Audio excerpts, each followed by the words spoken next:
Good morning, everybody. I'm Ford Spalding, Chair of the FS1 Steering Committee. Pursuant to Chapter 2 of the Acts of 2023, amended March 28, 2025, Governor Maura Healey signed into law an act extending pandemic-related authorization related to public meetings, allowing remote meetings options for both public bodies through June 30, 2027. Today is March 9, 2026. The FS1 Screening Committee meeting will be conducted in both in-person and remote participation by the committee. The chair grants permission unto Allison McCarthy to record the meeting, and if there's anyone else that wants to record it, please identify yourself, give your name and address. Thank you. Let me do a roll call of our members. Jody Petroselli. Here. Ken Ayers. Here. Peter Bean. Sarah Cantley. Here. John Cummings. Here. Harry Davis, I know will be a little late. Paul DeLay. Here. Nancy James. Here. And Ford Spalding. Thank you. With us, we also have Molly Fitzpatrick and our lock name, Mike Perkins, Chief Steve Lund, Assistant Chief Colin McCarthy, and Laura Hayes. Did I missed anybody? Honors. Okay. Thank you. First on the agenda is the chair's update. Thank you for accommodating our new meeting time at 9:30 and moving our location to 50 Carby Street for our hybrid meetings. This allows us to meet our committee members' outside commitments while still including our Westwood community. We're going to schedule a community forum for the week of March 16, hopefully. This will replace our earliest postponed meeting, which is due to the snowstorm. The second one is the select board did accept our recommendation to request funding at the May 4 town meeting for further study at our current recommended 3 sites for FS1, 637 High Street, the current station location, 72 Deerfield Street, the school department owned Deerfield School property, at 736-738 High Street, the town owned land we refer to as behind Starbucks. The warrant article requests funding that supports site evaluations, alternative analysis, conceptual and schematic, architectural design, engineering costs, cost estimation, environmental review, traffic analysis, public outreach, and other related professional services necessary to determine the preferred site for FS1. In other words, we will not be picking the final site until that study is done, and it is extremely important that at our May 4th town meeting that get funded. If it does not, I don't even want to imagine what that means. So we have to do that to move forward. I'm going to ask Jody Petroselli to talk briefly about some citizen concerns related to our site metrics that were posted on the website. Jody? Thank you. We just wanted to take a few minutes to go over a few things. As Ford has always said, as a committee, we, from the very beginning, we've stated that we're committed to keeping the town informed and engaged in this whole process. That's a priority.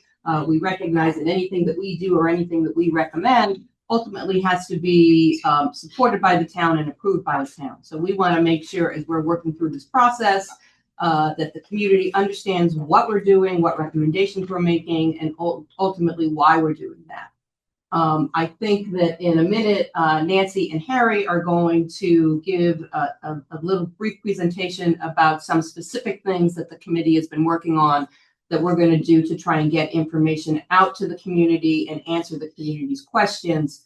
But at this point in time, we wanted to take a minute to address very quickly 2 questions that we've gotten fairly frequently lately that we think need to be pointed out. At this point, I think this is our 13th meeting. And during all this time, we've considered many potential site options for the new fire station, including the town-owned land in front of the library, the land in front of the police station, doing something with the town hall, and other privately owned property on 109 in the area that we need to be for the new fire station. We chose to do a scorecard matrix for 3 of these options: the current site at 637 High Street, the property in and around where the Deerfield School is now, and the land that we've been referring to as behind Starbucks, that's really behind 736, 738 High Street. We chose those 3, not because they were the only ones we looked at, but because after looking at everything, they were to us the most viable, both as it related to the cost of construction and other site considerations. We looked at all of the 8 proposed sites that were proposed at the town listening session last year. We looked at some additional sites that were proposed by, various people. These were the 3 that we thought made the most sense, were the most practical and economical. But having said that, if there's anybody certainly on the committee or anywhere else that wants us to explore something different or explain why we haven't done a full matrix for something different, I think we're happy to do that. We'd have to do that at an additionally scheduled meeting. Especially given what has happened last week, we simply don't have time on our existing schedule to go back and go over that. We'd have to add a meeting to do that. But if anybody thinks that's necessary, we'll be happy to do that. Just shoot forward an email, let them know, and we'll get that done. But at this point in time, we need to move our process forward as quickly as we can to get to an end result.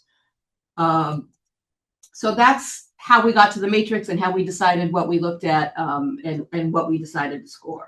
The only other question I wanted to kind of address is we've gotten some understandable concerns and questions from neighbors around the sites about the impact of putting a fire station in their neighborhood, what it's going to mean for the environment, what it's going to mean for foot traffic, children, traffic, all of those things.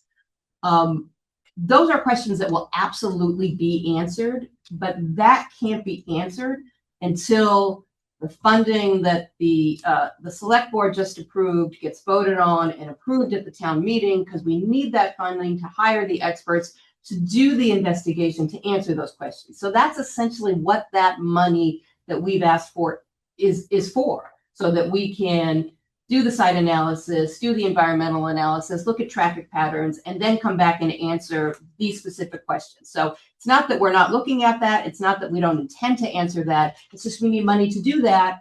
And that's the money we have asked for that hopefully the town approves on May 4th. Thank you. You're welcome. Any questions from the committee? No, I do want to add in that I went through the GIS map and there wasn't any other parcel that would fit the needs of the side of the fire station. Right. There was 1 or 2 that were close, but they weren't. So, but we're happy to go through, we were happy to expand the matrix if we felt it was possible, and we can schedule a meeting to do that. But I don't think the results are going to change. No, And some of the questions that are being asked, which are very justified, as Jody said, we can answer those after the studies have been done. And we're going to put together an FAQ. And in that FAQ, which will be posted and handed out to people, et cetera, all of that will be explained on that document. So, I've been involved in this kind of thing before as a neighbor, and I know that these things can be worked out. Just a simple thing in Dover. We wanted a path so we could continue to walk to the center of town without going out in the street. We worked at a developer and the town, and that happened. And that's the way it happens, but it has to happen at the right time. So Ford, just a thought. Yes, Nancy. And I apologize. I cannot somehow get the camera on my phone to work right now. I did want to say that one of the tasks that we were charged with as a committee by the select board is to really document the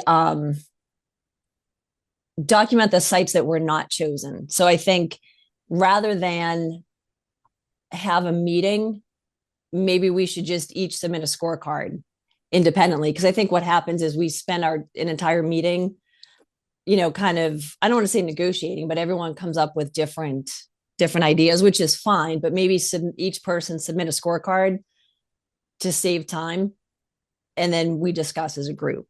Because that is something, for example, you mentioned Jody mentioned the frequently asked questions document that I started to put together. And one question that I routinely hear is, why didn't we build a combined police and fire station at the same time. So I think we really need to document clearly everything that went into this decision and memorialize it and have it somewhere. And I don't know where we store it, but regardless. Thank you. So we've all heard that. And so send me an email individually, just to me, can't do it to the group, an email to me that you would like to pursue this. And if you would, then we'll schedule a meeting and do it. I think we should do a meeting because we have to, first of all, decide. I am assuming when we add the other project, they're going to go into the same categories that we have. And if we're going to add new categories, then that's going to take time to do that. And we're going to need a meeting to do that. So, well, I think just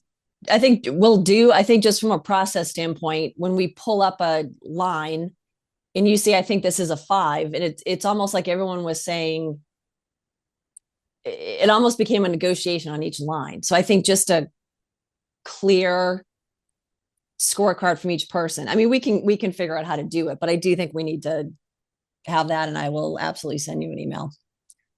I'm just asking the committee, let me know, and we'll do what the committee wants to do. It's not my decision, it's the committee's decision. Nancy, are you talking about just the 3 that we're recommending, or the ones that we excluded from the other 8 or so? I'm talking about the ones that we excluded, because people have said, well, why was this discounted? And I know that I've explained a couple of times about why we didn't move forward with town hall, right? There are a number of reasons, but I think people would want to see that. I think that, and correct me if I'm wrong, Ford, but part of the plan for the communication program and the online information that we're hopefully going to get up and running is going to include, in some way, shape, or form, a summary discussion of the other sites we looked at and why we decided not to pursue them further. I'm hesitant to say everybody on the committee individually on their own without committee input to just fill out a scorecard and submit it, because I think we're a committee for a reason. We're a committee so that we can talk to each other and bounce ideas off of each other and ask questions and get answers and then come up with a collective decision on what, as a committee, we think is best. So I'm not sure an individual scorecard without any discussion among us gets us anywhere, but I think it's absolutely valid that we should inform the public the reasons why the other ones were considered. And if anyone on the committee wants to consider any of them further, we should do that at a meeting. Oh yeah, I didn't say without any discussion. I said initially do it. We all submit them objectively, and then we come together and discuss. We have a lot to go through at this meeting, so once again, send me an email, what you want to do, and we'll do that. And I will be suggesting we have an additional meeting to do that. Okay. Great. Let's go to the new business item, and the first is I have a comment to make before I'm going to turn it over to Molly, but it's update on FS1 closure and steps forward. It's my understanding that the FS1 building fire station has been on the long-term plan for years to replace the existing building. And it was to be done after, and I may not have this in order, but the library, police station, FS2, and Pine Hill School was to be done. And that's where we are. It's the fire station, it's my understanding, it's FS1's turn to do this. The select board has had building environmental and structural engineering inspections on a regular basis over the years to determine the safety of the building. And corrective work on the station has occurred to maintain and keep the station safe. In fact, the most recent inspection was completed on February 13th with a recommendation for additional structural work. Then on February 26th, the town requested a follow-up inspection based on a concern over a growing deficiency in part of the bay floor. That result is the closing of SF1 and moving the operational status to FS2. On behalf of this committee, and I hope it's all right that I say this, on behalf of this committee, we express our strong support for the men and women of the fire department and an understanding of your concern. Our task is to finalize a site recommendation for FS1 for the successful construction of a new station as soon as possible, based on acceptance by the residents, voters getting to yes for FS1. Well, let me turn now the meeting over to Molly for this agenda item.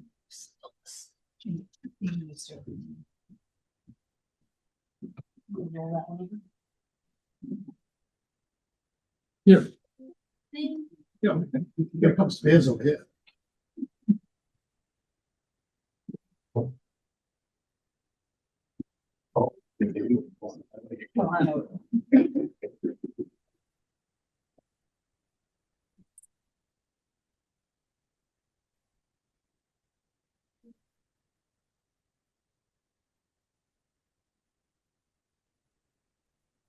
Okay. So. As Ford said, we had a major incident a week and a half ago at this point, and so we're just here to give an update to the committee on what happened, where we are, and what the plan is going forward over the next coming days, weeks, and months. So what happened? A blizzard happened, so we had some historic level of snowfall. The fire department personnel observed increased water damage in the apparatus bay floor. So I know everybody here has been in the apparatus bay floor. We've seen holes like this before. This particular one, which is in bay three,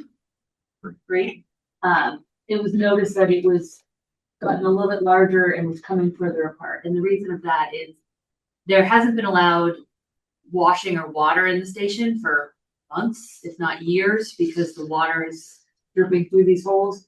But when you have snowfall like we experienced a couple weeks ago, it's on the trucks, it comes in, it melts. And so it was just sort of no way to avoid it. As a result, Assistant Chief McCarthy was in the house that day, moved all the apparatus off of the apparatus bay floor, and we called a structural engineer to conduct an evaluation. That engineer determined that the two center bays, that's bay 3 and bay 2, are not suitable to house large apparatus, which is the ladder truck and the engines, until structural remediation can be completed. And so in order to accommodate that, we had to jump into problem solving mode and change our operations to protect the personnel and equipment. So immediately we relocated all staff and apparatus to quarters at FS2, closing FS1 overnight. The reason for that is if we can't park the ladder and the engine inside, they would have to be parked outside on the front apron, and it's too cold to house them there, right? So the engine carries water that can freeze, ambulances carry medication that needs to be temperature controlled. So if the weather is above a certain degree, 40, 45, apparatus would stay outside, but other than that, and at night, it needs to be stationed inside at FS2. Automatic mutual aid coordination was established to ensure faster response models. That would be Norwood, Dedham, Medfield, Walpole, Needham. So if an engine or piece of apparatus is closer to them, they'll respond right away. We sought and received an emergency procurement waiver from the Commonwealth. We knew we were going to need to do something, so we reached out to the state to say, can we skip these procurement state laws in order to move forward? We evaluated options for maintaining daytime geographic coverage at FS1. That's what I said. If it's warm enough, we will have apparatus on FS1. And then we'd be in two parallel tracks. One is figuring out what would the emergency repair cost be to fix the floor, and any other temporary operations plan that we could implement. Chief, do you want to just take what the current operating model is? So right now we have engine 5, engine 2, A1, A2, and ladder 2 at station 2 at night and when it's freezing. So everybody's over there. There's up to 11 people in the station built for 5. We have beds in offices and the triage room. What it's doing is increasing our response time. I did compared some calls. We're going from, the one that stuck out to me was Highland Glen. We're going from about a 4-minute response time to between 8 and 9. That's a big deal. That's why we have stations on both sides of town. During the day, we bring over the engine and the ambulance and the car. We're just going to run the ladder out of station 2. Right now, Medfield is housing our ladder 1 because we don't have room for it and didn't want to leave it outside. The other thing at night is fire trucks don't lock, so we can't leave them out because we could lose tens of thousands of dollars worth of equipment. So that's why they need to be secured as well. So the short-term operating and financial priorities. So following the immediate emergency of where are we gonna put our personnel and our equipment, the focus now is implementing short-term operating model that will ensure firefighter safety, equipment and vehicle location and response readiness, including the response times, time to deploy, and implement. So these three items combined to restore Westwood Fire Department's response on the FS1 side of town and address citizen safety. But we have to also consider the cost in doing so, whatever the solution is going to be, and the availability of funds to execute immediately if possible. We have two options that we're going to talk about. There's a lot of text here, and I'm happy to put this on the website later today. We got the cost to make the emergency repairs to FS1. This is, there's a lot of asterisks here. The base cost, which is on the left-hand side, covers only the concrete and epoxy repair outlined in the report that we received and does not include several necessary related costs, which is on the right.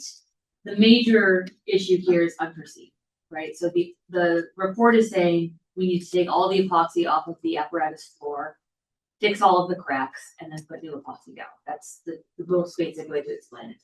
We don't know what else we are going to find when we open up the epoxy. And so there's a lot of unknowns here. And so while the base cost might be about $350,000, the unknowns that we're gonna have to plan for if we open up this floor is about $200,000. So if we have the base repair plus the additional allowances plus soft costs and managing in a healthy contingency because we don't know what we're gonna find, we think that a recommended budget for repairing the floor would be about $750,000. Option 2 is a temporary structure, the idea of putting it on the front apron. So it would be flush against FS1, but this would be a sprung structure like you might see here that can house the apparatus. We've engaged with a number of different vendors in acquiring one, figuring out who has them available and when. Evaluating the pre-engineered tension structures, different temporary metal buildings, what site prep and utilities would be required for this. It has to be electrified, plumbed, and heated, and the associated costs and timelines. We had mentioned this before, but I also want to say it again, that the Westwood zoning bylaw specifies that any temporary structure, which this would be, can only be in place for a maximum of 3 years.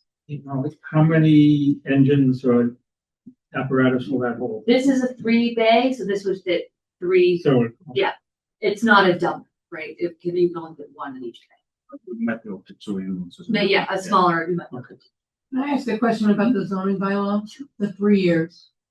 If we set it up in front of where FS1 is now immediately as an emergency base, and then decide something that we're going to build on some different site and move it. So 3 years to start again. So it'll be a different special Thank you. permit. So our primary objective here is to restore operations on this side of town.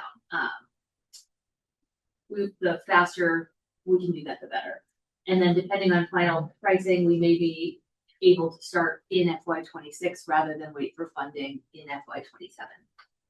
The temporary structure, to your point, while it could restore nighttime coverage to say June, we could also potentially move it if we used it for a different project. Maintains fire safety, and it stabilizes operations in the now term while this group continues to work on long term. Excuse me, is the temporary structure a rental or is it a purchase? Could be either. The next slide is estimated cost. So the sprung structure to purchase, along with the install, of about $280,000.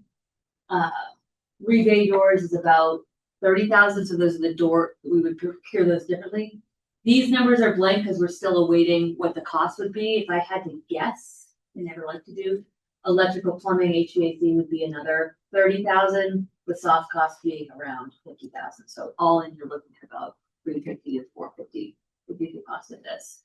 So this is the plan side. So it's just things that we want, and I'm mostly saying this as a update to the committee, so you're aware, you're out there talking about FS1. This is just things to be aware of. Both options would restore response on the FS1 side of town. So obviously what we were trying to do. Neither of them improve conditions for the firefighters or meet the programmatic needs. So these are really emergency band-aids, not a permanent solution. And the firefighters, excuse me, will be staying in the FS1 building. Correct. So, and the administration operation will stay in the FS1 building. If we can get, if the sprung structure, well, if either one of these occurs, firefighters can then move out of FS2 and move back into What FS1. about the maintenance of the vehicles? That still happens on the lower level. That can happen on the lower, so that continues. So we're just really talking. So the next steps associated with this are, the town administrator and I will go to the select board it's Monday this evening, to talk about potential recommendations and potential funding sources of how to move this option forward. Can I add one thing? Yeah. Part of the repair would be removing the old shoring and putting all new shoring, which would take up the whole basement. Yes. And we'd lose And 3. that's included in that, chief. Operationally, you would lose areas to store equipment because with the move to FS2, we had to play Jenga with all of our equipment. So I think, the hazmat truck is down there now. That would have to be either moved to a different town or stored outside. And then the mechanic would no longer have any or that addition.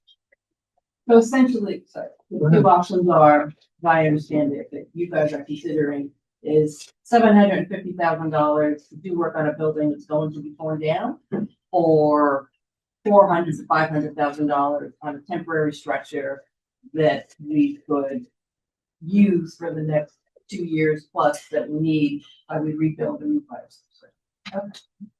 You're giving us this information, however, for information purposes, it is outside of our scope of action. So this is really an informational thing. We're not going to make a decision on it.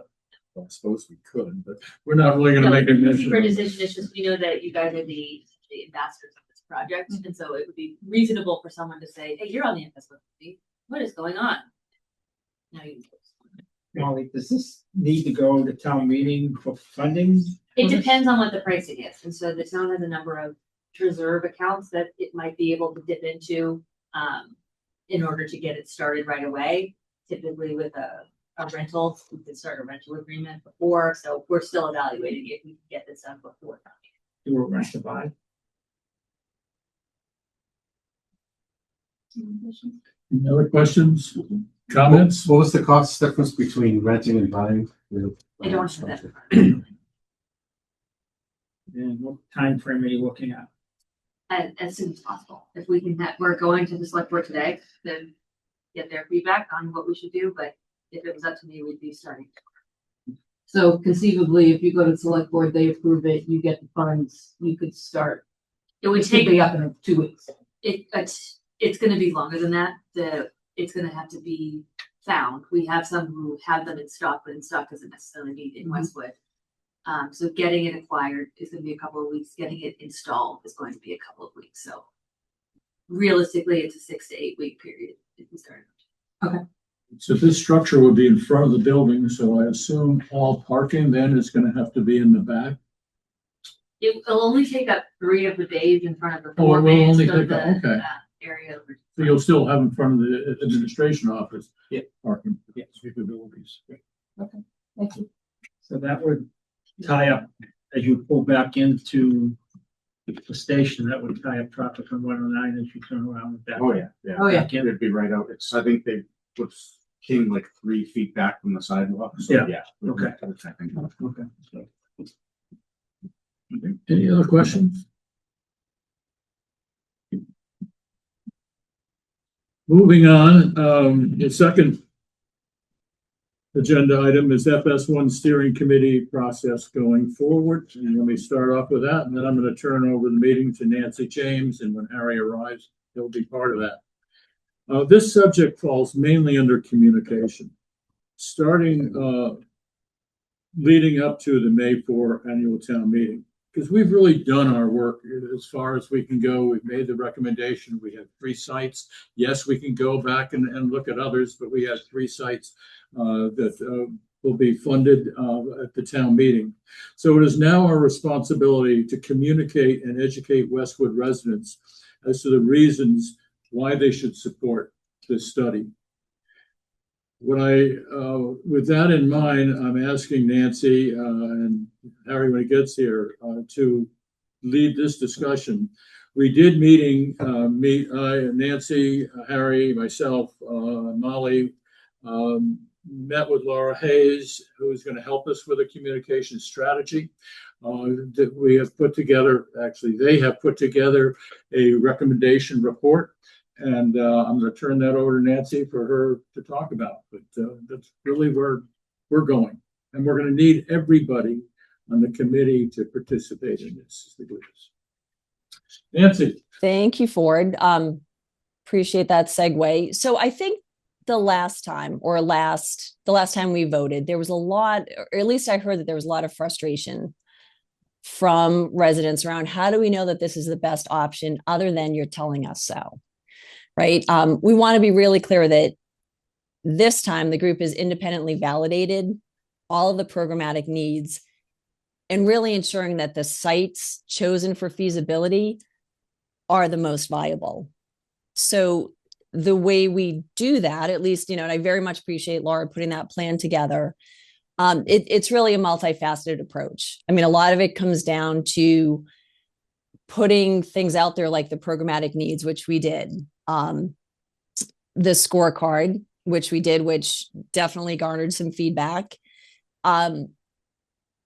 Also things like a frequently asked questions document, because I feel like I have had a number of conversations with residents, and I'm just speaking from my personal experience, and I've answered the same question multiple times. So even if one person has a question, someone else may very well have that same question. So I think the FAQ document will be helpful. I think just, again, having all material in a place where people can easily access it is critical. For example, the programmatic needs document is there.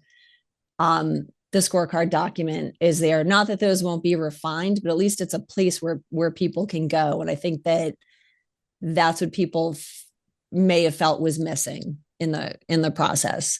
The other is just having multiple points of contact with the community and really meeting people where they are. I know that it was brought up about, maybe sports games on Saturdays, having a table or having a presence at different events in town. And, we will continue with having our email address, where residents can submit questions. But again, I think it's critical to really put as much information out there as possible. And one way of doing that, and we hear from a lot of residents that you have to make it easy for me to follow. And that's a fair point. But I think at the same time, residents really have to engage. But the town is making it easier. And I have seen this by, putting out social media posts on Facebook and Instagram saying that, reminder FS1 committee meeting, or, we'll start really pointing to new documentation as it gets added. So that's one way to do it. There has been write-ups in Westwood Wire, so that will continue to happen for the next, the April and then the May editions as well. We'll also look at an article in the Westwood Minute, or I should say articles, and the same with the Hometown Weekly. I realize it was pointed out at a community forum that not everybody, people don't read newspapers. Well, some people do. Right. I mean, but, not everyone uses social media. Not everyone is just solely reading newspapers. So it comes out to utilizing different platforms to get the information out there. So any thoughts on that?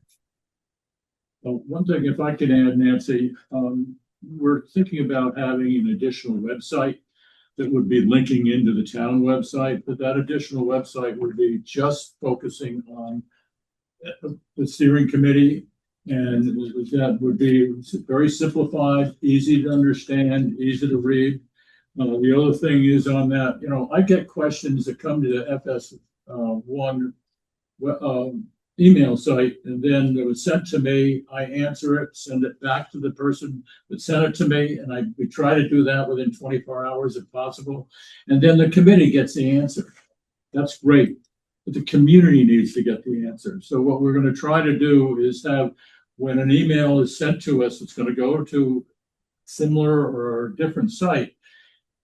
It'll be answered and it will go up on that site so people can see who asked the question and they can see the answer. And I think that I've seen that done elsewhere. I think that makes a lot of sense because my question is going to be the same question that somebody else has. So let's get the answers all in one place.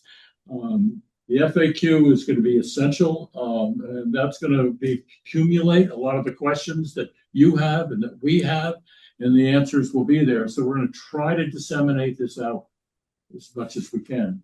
I think at the last election for the fire station, if I can recall right, and somebody can correct me, we had about 2,000 people voting. Was that about right? There's 16,000 people in this town. So that meant that 14,000 people didn't weigh in on the subject. I'm dreaming that it would be really great to go from 2 to at least 4,000. I think that would be very helpful to the town, and it'd be helpful to the fire station. I mean, this is an incredibly important service that we have here, and I'd like to see more people involved. So we're going to try to get more people involved. Jody. Yeah, I would just add that, as Nancy said, we recognize that people get their information all different ways. We're doing our best. Our goal is to get information to everybody. We may not know the best way to do that. I may get my information one way and it may not be convenient to you. So if, there are members of the community out there that have any suggestions about this is the best way to get, my people the information, please email the committee website. Let us know what your thoughts are. We want your suggestions on how to get information out there in a way that's easy for you all to access, easy for you all to understand. So if you have a suggestion, please let us know. We also need to go to you. So you need, if you would please, set up meetings for us. I made that suggestion the other day to some attendees. Set up a meeting, and we'll go out there. But we've got to get out and talk to everybody. And we'll do that. If you have a Bunko club or a Mahjong club or a book club, and you contact one of us, we'll come for 15 minutes at the beginning of your meeting and answer any questions that anyone in that group has or give you any presentation. We're more than happy to do that. Just let us know. Paul. So I know we're going to hopefully get approval for these studies, but at some point, is there a way we could take the temperature of the community and see, they were given a choice up or down, in both elections, up or down. They were never given a choice among various choices. And I'm not saying that's feasible on an election, but I'm wondering if we can do, I know there was some polling coming out of the last meeting after the last election, but maybe we should, find a way before we get too far down the road to take the temperature of the community, if we can do it in try to reach some of the people that maybe didn't vote last time.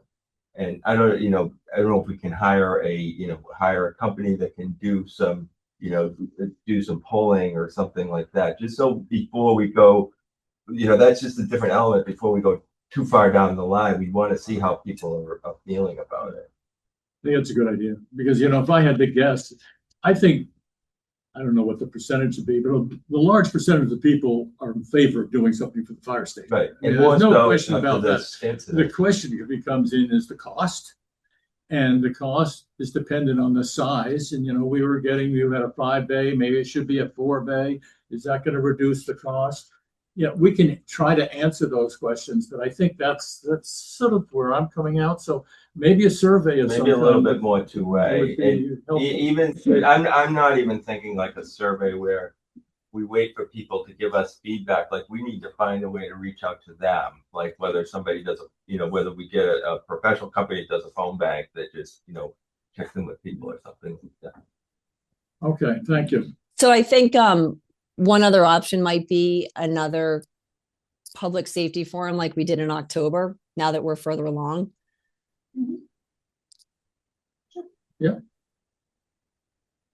John, So, Anyway, oh, go ahead. John, go ahead. all right, so, everything I've been involved, the best way to get information out is really going to the PTO meetings of the individual schools. Can we ask them to, because they only meet really once a month? Yep. We can maybe hit April and hit all the PTO meetings. They all want to know the information, so they invite us. We just need to reach out to them. I can help with that. That'd be great. We have a friend on the committee. We do. She's awesome. We have I an was going to in. say if there was only someone we Happens knew. to be on a committee. She knows people. Anything else, Nancy? Hi, So I Harry. did, Anything you want to add? Not yet. Sorry, I'm late. I had a not previously scheduled 9 to 10 work meeting I couldn't get out of, but sorry, good to be here late and nothing ended just yet, but I'm sure I'll have something to jump in on. so Ford, sorry, Harry, are you good? Yep, okay, so for just one thing I have, and I know we talk a lot about programmatic needs, and we have, but I think that is something that is still being mentioned, and I heard it mentioned a lot since FS1 was closed. People were sort of pointing back to last year. I still think that there's not an understanding, and I think as a committee we need to come out and say, is there anything different that we identified this go around that differs from last year? Like, was there anything materially different, right, in the work that we did compared to last year? Are you asking the chief, is there anything different from the programmatic needs that we put down there that needs to be added or subtracted? No, I'm just saying comparing this year versus last year, not necessarily asking the chiefs. It's just a general question. I mean, I think we talked about that a bit when we did the matrix, and, you know, I think that's a good point. And certainly as we get further along and get to like a schematic design phase, I think that will really be fleshed out. But my memory of how we discussed it and what we talked about is programmatic needs aren't changing, but how you meet those needs, there's some discretion and interpretation. But we talked about the ability this time around to meet those programmatic needs in a different way than the old design had met them, such as with the community office space or a meeting space that could be shared and used by the community as well as the fire department. So I don't think it's a question of changing the programmatic needs, unless they change, and I don't think they have.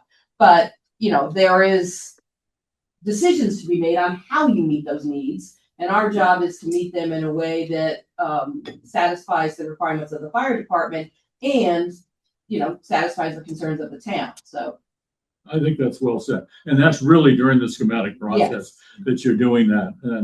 And, you know, those living conditions, for example, how many rooms do you need and what kind of rooms do you need? And, you know, we have men and women. So how do you do that? You might not need as many rooms. You might be able to have rooms that are a little larger. So if you have to bring in more personnel, you can put 2 beds in a room. So there are things that we have started thinking about.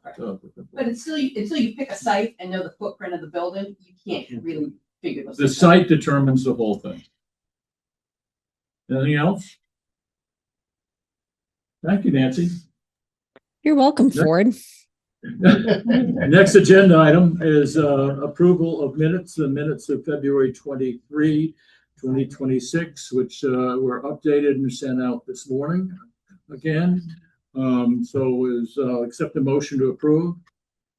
There's one more edit. We're just gonna add in the first paragraph where it said a second was made, we're gonna add and approved.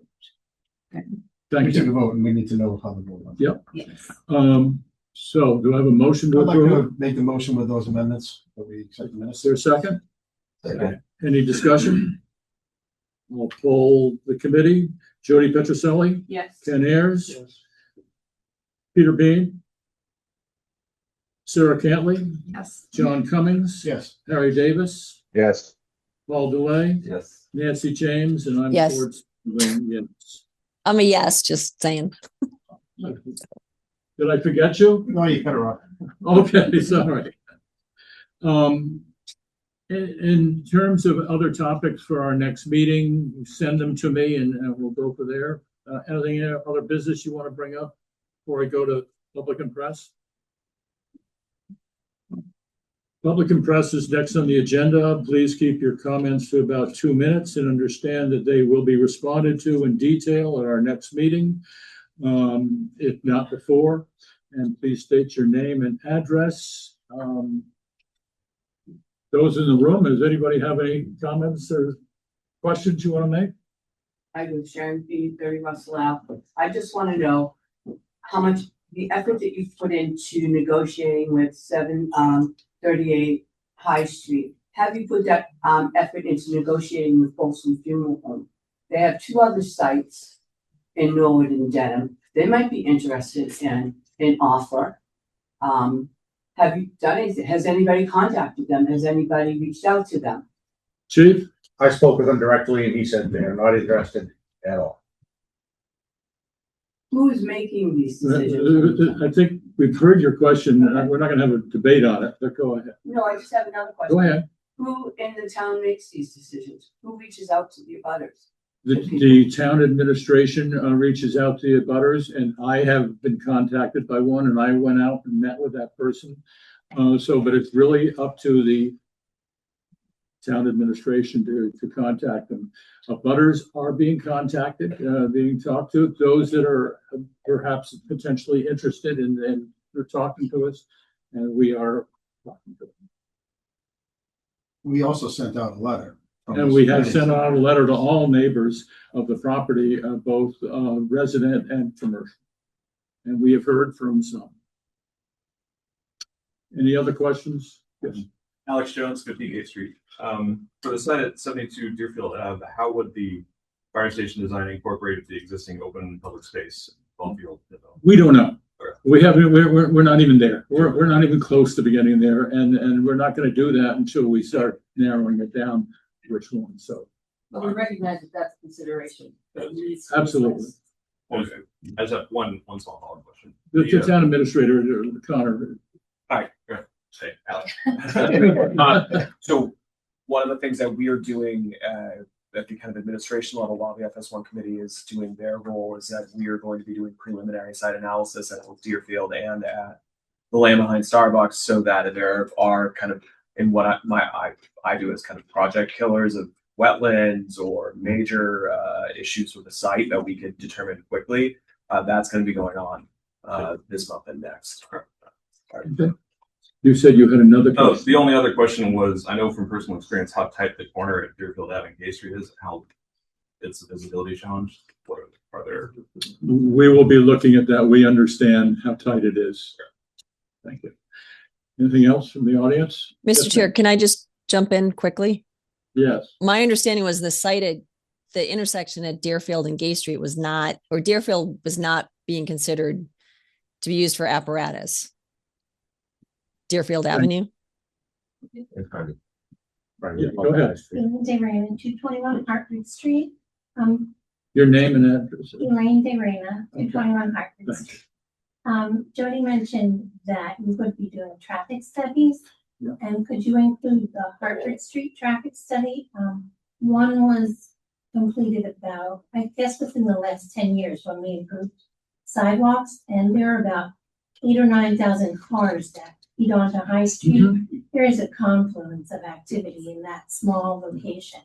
So I know there was also a traffic study completed, I guess within the last 5 or 6 years, for the On the Run, when there was something being considered for that. But that study was done in August, and it did not include the Hartford Street traffic. So they could roll the Hartford Street traffic into their High Street traffic studies. I think that would be beneficial to get a clearer picture, and also perform those studies not during the summer when traffic is lighter, Right. but during the school year when there's a lot happening. Because I can only believe that response time would be impeded if that traffic continues as it is. And then the other one is a suggestion, perhaps regarding your poll that you mentioned. Perhaps Westwood Media Center has the capability to do a community poll, and you won't incur extra costs. Thank you for both of those. The answer, I think, to the first one is yes. Yeah. And the answer to the second one is they're on our list. Okay, good. Thank you. Thanks. Yes. I have been called 26 here. My question, I guess, is I don't know if there's any answer today, but more transparency. And first, I want to say I do support the fire department, and I want a new fire station. And with the condemned building right now, I'm not sure if it's it's really size and need that we really need to talk about. And we have a 38,000 square foot and 40 million, and I think the town tax votes they want to fight about that. So cost, affordability, property tax are all what we're concerned with. And if we're building a temporary fire station at the new fire station, and I know Deerfield Fire Station was a temporary location at the Deerfield location, wouldn't it, if we put a temporary fire station on the current site, I don't understand, like, does that mean we build somewhere else because we're housing them and we've already excluded that site? I think personally, I like the fire station where it is, and I think it's still the most effective place at a small and functional unit. I'm going to answer that because I asked the exact same question. And I'll tell you the answer that we got is right now it's an emergency situation. We need a temporary structure as quickly as we can get it. And the only location that can go quickly is where the current fire station is. It will be movable. So when we get further down this process, if the decision is made to explore building the new fire station where the current fire station is, that temporary structure will be constructed in a way that it can then be moved to a different temporary site to allow construction. So putting the temporary structure at the current fire station now doesn't prevent us from considering that as a permanent solution. And wasn't that one of the biggest deficit of relocating the fire department during all the construction for the better sites? Wasn't it one of the where we lost points on our scorecard? Yeah, it was, but now there's no choice. Whether we stay there or go someplace else, we need a temporary structure. There's no right. So that will be reevaluated. Thank you. Anyone else in the room? My name's Orla Bujado. I live at 748 High Street. I have a couple of questions. One is about the scorecard and the components of the scorecard. I'm wondering if this committee got data on where the emergency calls come from, where the vehicles are actually going for the most part within Westwood, and whether that influenced it, because I didn't see it on the scorecard. Also, whether any environmental impact was considered. One thing I did see on the scorecard was the commercial viability of developments. And I think the thinking there was for the current FS1 location, which my understanding is not a commercial site. And my further understanding is that would have to go to vote. So are you presuming that would actually pass as a town vote, turning that into a commercial site, the current FS1 location? There's no presumption at all. Yeah. The issue is when you talked about commercial, depending on where it is, we might be able to do some things where you could sell a property, gain a property, sell a part of the land that we would acquire. That's the consideration. There are possibilities that are out there, which we aren't even aware of, but we know that there probably are some possibilities. That's why it was more favorable to use one of the other locations for that one sell. So, but I had one more question. And you're talking about a site analysis, or doing, I guess, a couple of different site analysis. And I understand there was a feasibility study done in 2023 on those sites. So what's the difference between that study and what we are proposing to do? the answer is we'll take a look at it and we'll see what the difference is. But we want to update all of any documents that have been done before, because there may have been some changes. Okay, thank you. Allison, do you have anybody online that would like to say anything, and or could you read Yep. the questions? Kathy Wallace, 283 Farm Lane. September 2025 election had 34% turnout with 4,209 voters, 2,348 no, 1,860 yes. Thank you. You're welcome. And Julianne Bride, 20 Whitney Ave, is the current FS1 site zoned residential? If so, what would it take for that property to be zoned commercial? I believe it is a 2/3 vote at town meeting. Does the committee think it will get support given existing neighbors' feedback on FS1 last year? Does this change the committee's scoring on the sites? She's right. I mean, she gave us a lot of the answers, so I think that's very helpful. Thank you. And again, Julianne Bride, 20 Whitney Ave. I understand cost is an issue we need to be mindful of. Given this vote failed twice, is there a concern about trust? I understand cost is an issue we need to be mindful of. Given the vote failed twice, is there concerned about trust? I would say there's a lot of concern about a lot of things. And until we hear from a lot more people from the community, you know, that's gonna be helpful. I would hope that that's out there is, but there is trust in what we're doing and what the town and select board is doing and the people working. I hope there is trust. And if there isn't, then the questions need to be asked and we need to know what are we doing wrong? Go ahead. Great. Thank you all. Our next meeting is scheduled for March 23. We're going to keep the same schedule for right now. If we don't need a meeting, we will cancel it well in advance. But we need to talk about communication. We need to get people here. I think it's better off for us to be talking here as well as outside as we go. So our next meeting is here on the 23rd at 9:30 on Carby Street. I will accept the motion to adjourn. Before you do that, sorry, can I just jump in? And sorry if I missed this joining late. Has the community forum that was rescheduled because of the weather, canceled because of the weather, been rescheduled? I know we talked about that as a priority matter, and I feel like that kind of speaks to the trust transparency question just came up, making sure following through and rescheduling as we said we would. For the community. Well, you're talking about the community forum? Yeah. Yeah. We're going to try to schedule it for next week, and we're working on a date and a place to do that. Great, thank you. Accept the motion to adjourn. So let's not do it right at next week. Let's give us more time to actually get the word out that we're having a community meeting, not just to have a meeting. So if we did at least 2 weeks, then I'd give us more time. Okay. I'd like to make a motion that we adjourn. Second. Any discussion? Poll the board. Jody Petroselli. Yes. Ken Ayers. Yes. Sarah Cantley. Yes. John Cummings. Yes. Harry Davis. Yes. Paul DeLay. Yes. Nancy James. Yes. And I, Ford Spalding. Thank you all for coming. We appreciate it. Bring your friends next time.